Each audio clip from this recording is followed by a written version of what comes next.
Okay, so I wanted to kind of show you guys this look outside, in the sun. We are outside today, and I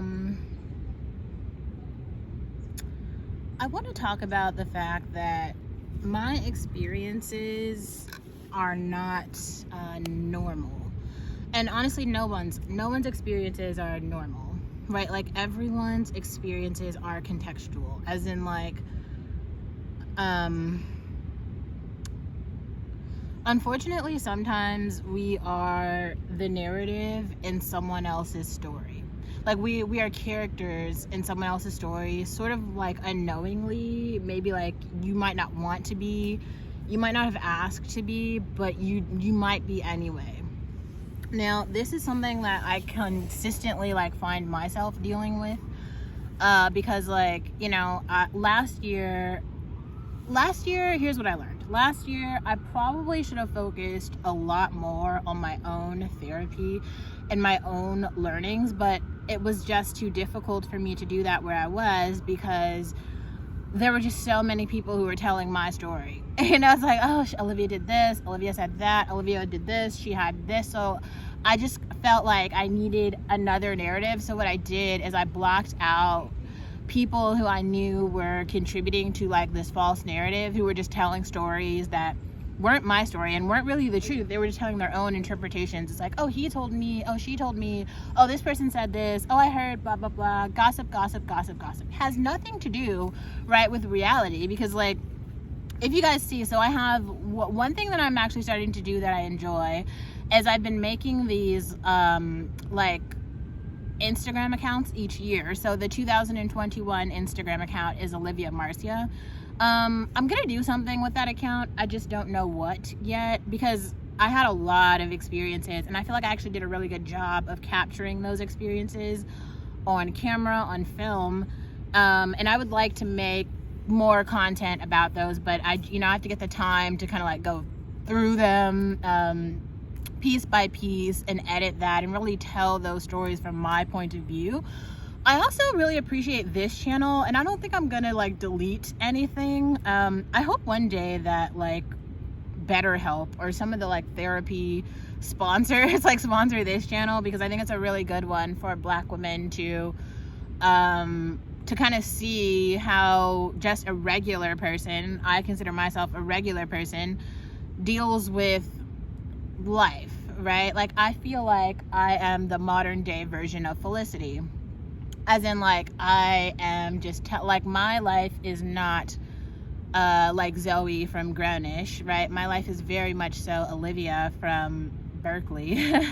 And it is not easy. I have been dealing with quite a lot, and a lot of it has to do with intersectionality. This isn't a one trope story that has to do with propaganda or stereotypes that you've heard from your parents.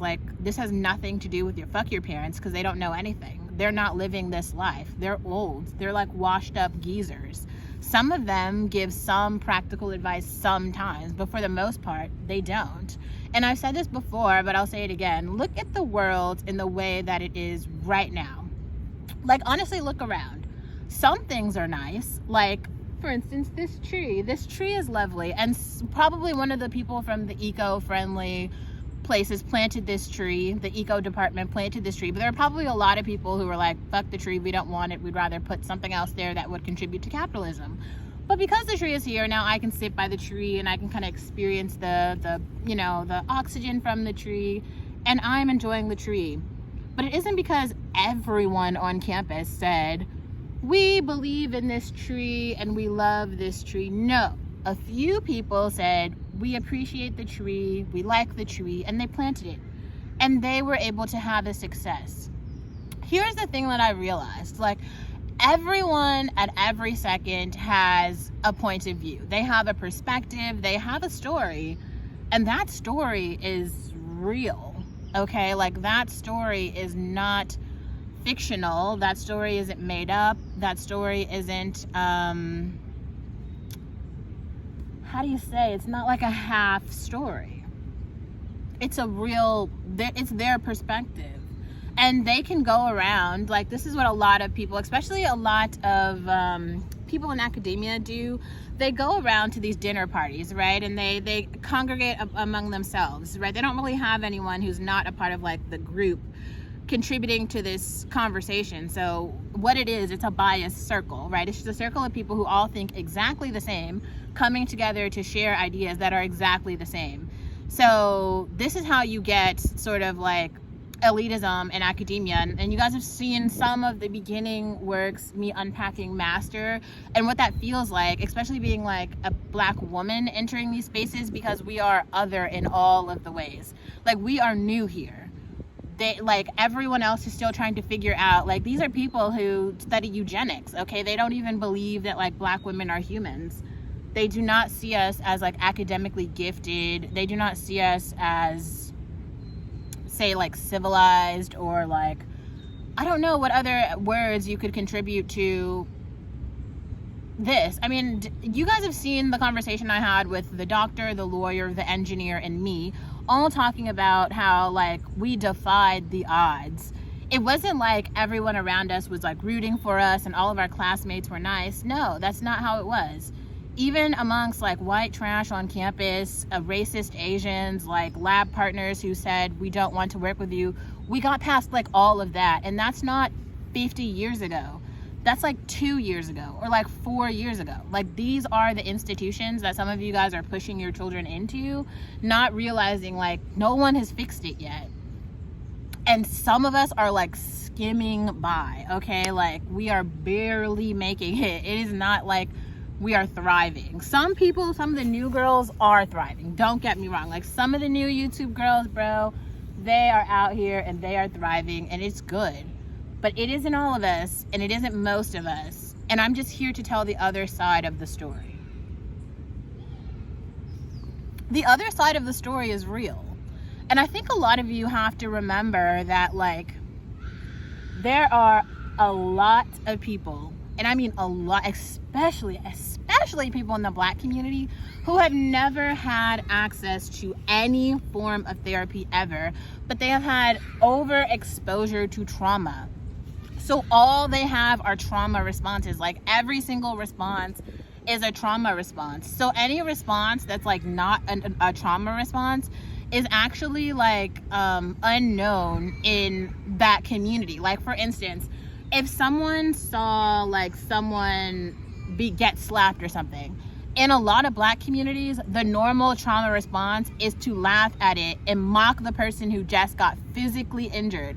In a healthy community, people would go up to the person who has been harmed and try to protect them. Like, they would shield them from further harm, because we don't want to live in a violent society. Like, that's the point.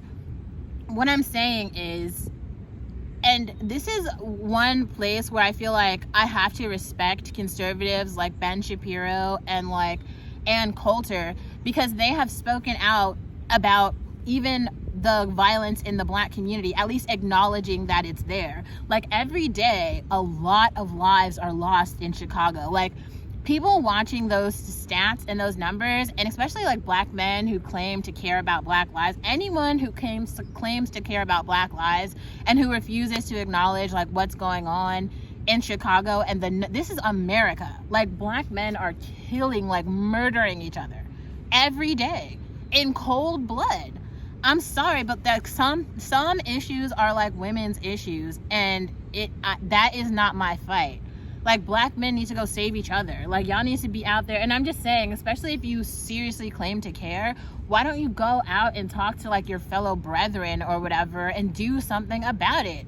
Like, what you see here, I am trying to make space simply for other Black girls, especially like Ethiopian girls who are I want them to feel like someone has come before them, because they have. Look at me, I'm sitting here right now. And it wouldn't be fair for me to just exist in this like silent space where I said nothing and I did nothing and I went nowhere. And then other people came and they felt like they didn't exist, or that they were the first, because that's what I felt like. You guys have seen some of the videos from last year. They were from this place of complete like outsidership. Like, I did not feel like I was supposed to be here. Like, I did not feel like how do you, like, that doesn't even fucking make sense. Like, how do you actually feel like you don't have space in your own apartment? Like, how can you not feel at home in your own apartment? Like, that's how I felt. That's ridiculous. It's ridiculous. And that's how I felt. And that's a scary feeling. Like, imagine some of you, you know, if you are outside, I know there's actually a lot of people from Mexico who are watching me, and I understand. And I, you know, I posted the video yesterday from, I think her name is Yi Chen. So she's like an Asian YouTuber who from Toronto who was talking about like anti-blackness in the Asian community. And she made a lot of really good points. I would highly encourage you to watch that video. I will link the video below. But I appreciate when people from the Asian community actually start speaking out about what's happening, because here's the point that I'm getting at around the dinner table, and maybe I will actually like write this out to make it like more clear. But like when I'm saying, so you know how people are getting like canceled on Twitter for saying stuff, like you say something racist on Twitter and now people are canceling you. They're saying, I don't want to work with this person and they're a bigot. Well, guess what? Like, people are still bigots. They're just not saying shit on Twitter. Like, all the racist grandmothers, they don't have Twitter accounts, but they're still just as racist. So why are we pretending like just because Granny Becky or whatever didn't get on Twitter and say the awful shit, she still has her dinner party every Sunday where she says it because she has a safe space to be a bigot. She's living in the same society that me and you are living in. She's probably your fucking neighbor, or she's probably like the principal. And the weird part about this is like there are other people coming to this dinner party, and they're coming to her events, and they know how she feels, and they know what she said. They are just protecting her from being canceled. And this is like this hypothetical grandmother, but this is the issue that I'm having. And this is what I'm saying, like having grown up in primarily white spaces, like you start to see it and you normalize it because like everyone else is, and you like no one has taught you that there's another way. And I feel like I am just now getting to a space where I can openly advocate for myself, and I know I have like words and books and texts and communities that I can go to and talk about this and acknowledge it. But this is a very new thing, especially being like in a black female body here. Like it is a fucking new thing. Like no one speaks up about this because everyone is afraid. But everyone can't be afraid. Like someone has to speak up and someone has to say something, or else how will anyone ever know that the behavior is wrong, that we don't like it, that we want change? It's not a skill that every person is taught. It's just not. It's just not. It's not. This might be the only channel that you come to that you actually see someone who is like this, who's like actually talking about issues. I feel like this is so when I made the video, it had to be, you know, maybe like last week, that I was like black female YouTubers that have helped me find my voice.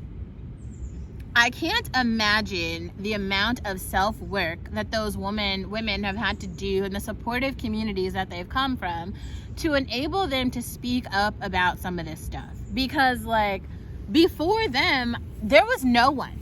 There was no one. Like it is not popular to be, I can't explain it. Like, bro, it is not popular to be against the group think, okay, in this society or just outside.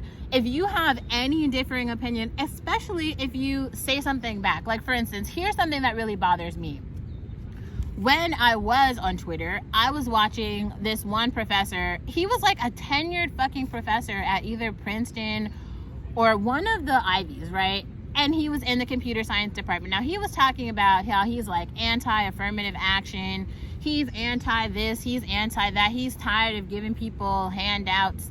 He's like, I want merit. The people who deserve to be here, and all this shit. Like, okay, sir. Okay, I hear you.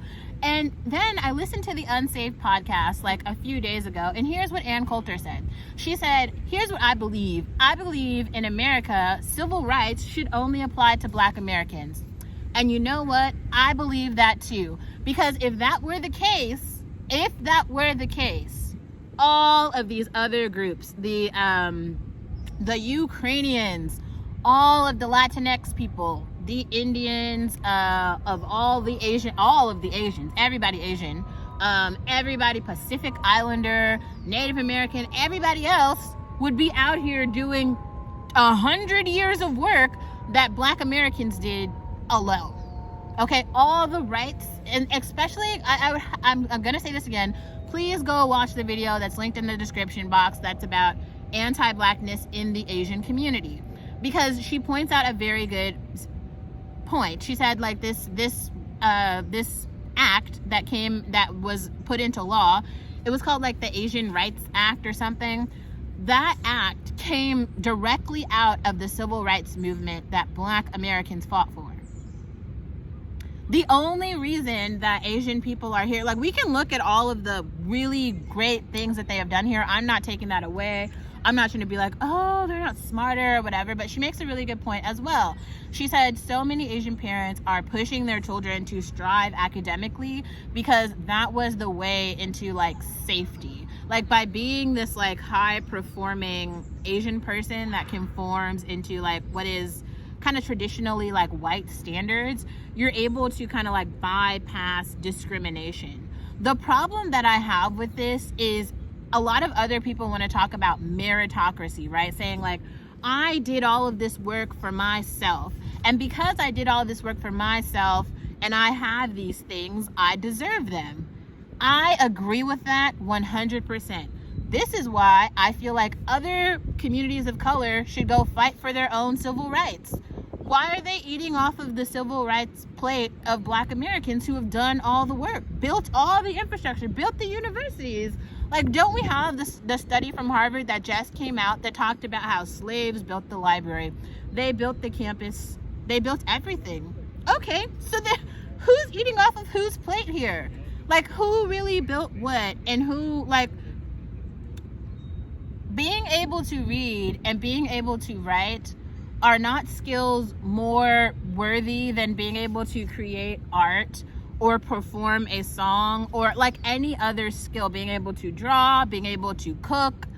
A skill is a skill whatever way that you want to say it, right? Like, so because certain groups have, like, optimized on this, like, reading and writing skill, we're supposed to think that they are better or more worthy. Like, I'm sorry, like, no, I don't. Like, I don't feel that way. I just don't. And that it's not true. Like, so what, am I gonna believe that, like, the professor of computer science is also a fucking ballerina? Like, no, that's not how it works. Like, you can be talented in one area and be a piece of shit in another because you just spent more time doing one thing. That's how it works, right? So this is the problem that I have, and I've only heard one person say this, but I feel like we should really go back, because I feel like this is the topic, the issue at hand. We need to roll back civil rights to the people who worked for them. Who worked for them? Black Americans did. Who did not work for them? Asians, Ukrainians, Latinx, Hawaiian, Pacific Islander, Indians. Did they work for anything? No. Are they deserving of anything? No. Like, that's a fact. Like, if we're really talking about meritocracy, let's have the conversation. Like, what is it that you actually worked for, and what is it that you actually deserve? And here's another thing that I'm saying. And I really honestly feel this way. And if someone has an argument that makes sense, explain it to me. Because, like, if you claim that you are so great, if you're like this Italian person who's like, I'm so great, if you're this Mexican person who's like, I'm so great, if you're this Indian person who's like, I'm so great, be great in India, in Italy, in Mexico, right? Like, why come here? Why come here? There's, like, a history here. Like, every place you go has a history, like a story of how we got here. Now, some people, they have these, like, really these false textbooks that are telling this, like, inaccurate story, right? That's like a half story. It's like a half truth. It's like, oh, no, like, the story of the happy slaves. Like, come on, bro, really? Really? The slaves were happy? Come on. That doesn't even make any sense. That doesn't even make any sense. The slaves were not happy. The slaves were enslaved, okay? The slaves were enslaved. If we can't even have that conversation, just stop talking. Just wrap it up. Send it back. It's not giving. It's not giving at all. Like, start there, okay? And once you realize that, if you read it in a book, if you read an article, if you saw a YouTube video, whatever it is that you saw that enabled you to be like, that's probably true. Okay. So let's take one step beyond that. So that happened. Why the fuck? How the fuck is it in 2022, right? Because I think it was this year, whatever this recent package is that Biden has rolled out, the $1 trillion one, how is there like, I think it was like $500 million of reparations to Ukrainians? I'm sorry, bro. Make it make sense. Make it make sense. Like, just roll the tape back for a second. It's like $500 million to Ukraine. Like, I have never met a WASP that cares about a Ukrainian, and neither do I. Like, I'm sorry. Like, are we fucking kidding? Like, I don't understand. Like, where are we pulling the coins from? Are we just grabbing money off the money tree? Here, Ukraine, take more.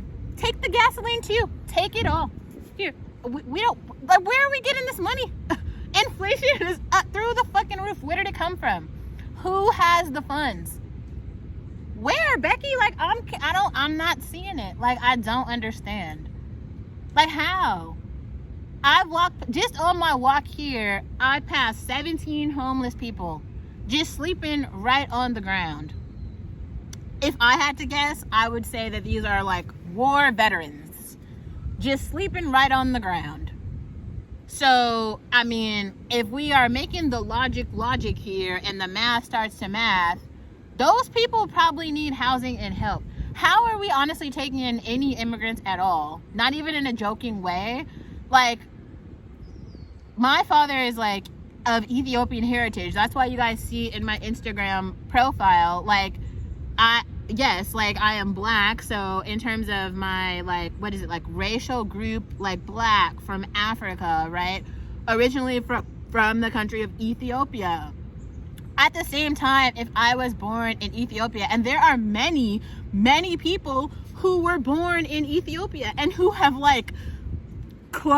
they have literally put in the work and climbed the sort of like the social ladder in order to be here now and occupy space. I think that a really good example of this is like Reddit.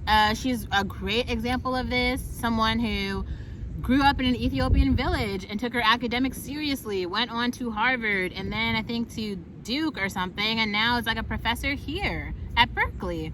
That's incredible, right? But like, she didn't just like come to the border and be like, I'm here.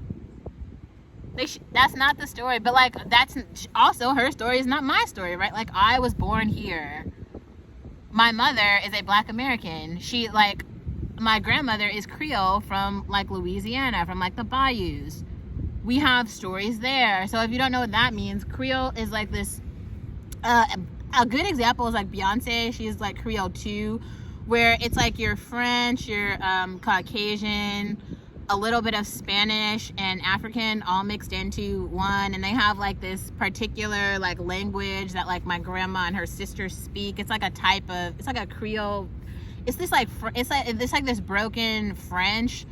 It's like French, Spanish into one language that they speak and communicate with each other in. I don't know it. I feel like I don't get with that community just because they really believe in like colorism and like really racism and kind of like anti-blackness. So I don't describe myself as being a part of the Creole community. But if I am talking about my nationality, ethnic origin, that is a part of my story. It is not the only part of my story though, but it is definitely one part of my story. Now, you know, I don't know. I don't actually know how much longer I'm going to be able to like tell these stories, because like I too feel like I have to and need to like move forward with my life. And it's very confusing to think about the proper way to like do that, you know, like how do I do that? I don't know.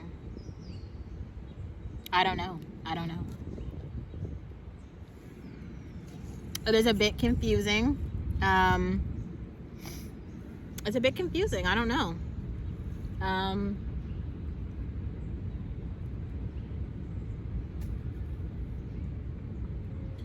What do we do? What do we do? How do we all move forward? I have no direct answer to that.